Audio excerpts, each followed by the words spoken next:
Hello, everyone. Thank you for stopping in for my chat today. I hope you're all having a beautiful day. Today, I'm going to share with you a story about going to the wrong funeral.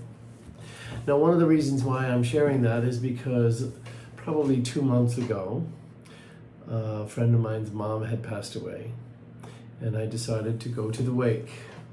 And I hurried there because I had only a short amount of time. I went into the funeral home, and the funeral director very quickly showed me where I needed to go. I signed the guest register book, and I went to proceed into the wake, and I noticed that the person in the coffin was not the person that I had thought I was going to see at all. The person I had been planning on going to see was an elderly woman who was in her late 80s. And when I walked in the room, it was a much younger gentleman. So I very quickly turned around and left. And I thought, oh my, they're probably going to wonder who this signature guest was that nobody knew. So as I was looking through some possible chats for today, I came across this one called The Wrong Funeral.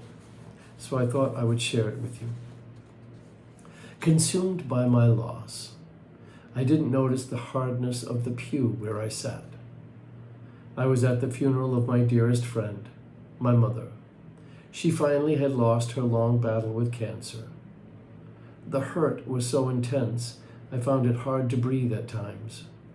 Always supportive, Mother clapped loudest at my school plays, held a box of tissues while listening to my first heartbreak, comforted me at my father's death, encouraged me in college, and prayed for me my entire life.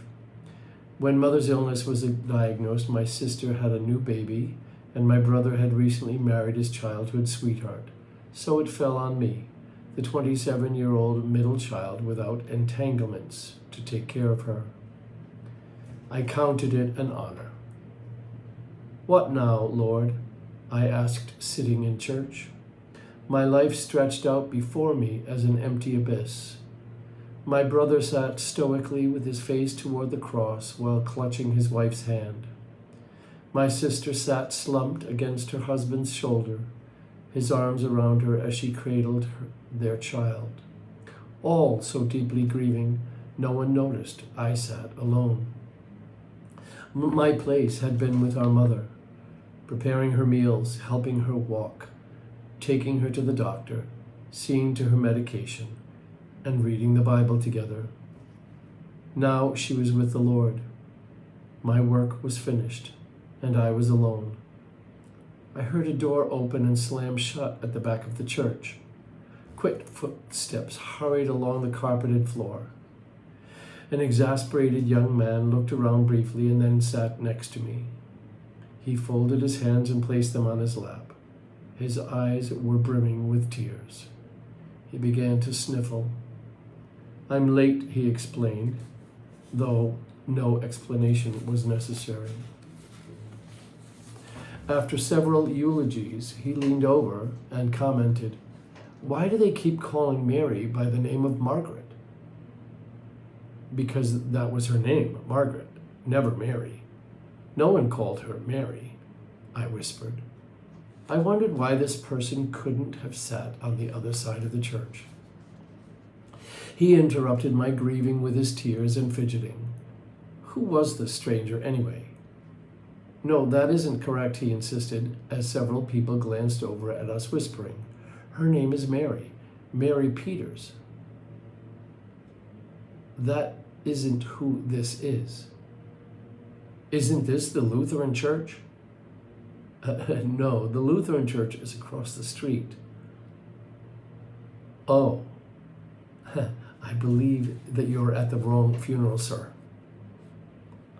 The solemnness of the occasion mixed with the realization of the man's mistake bubbled up inside me and came out as laughter. I cupped my hands over my face, hoping it would be interpreted as sobs. The creaking pew gave me away. Sharp looks from other mourners only made the situation seem more hilarious. I peeked at the bewildered, mist-guided man seating beside me. He was laughing too, as he glanced around, deciding it was too late for an uneventful exit. I imagined Mother laughing. At the final Amen, we darted out a door and into the parking lot. I do believe we'll be the talk of the town, he smiled. He said his name was Rick, and since he had missed his aunt's funeral, asked me out for a cup of coffee. That afternoon began a lifelong journey for me with this man who attended the wrong funeral, but was in the right place. A year after our meeting, we were married at a country church where he was the assistant pastor. This time we both arrived at the same church, right on time. In my time of sorrow, God gave me laughter. In place of loneliness, God gave me love.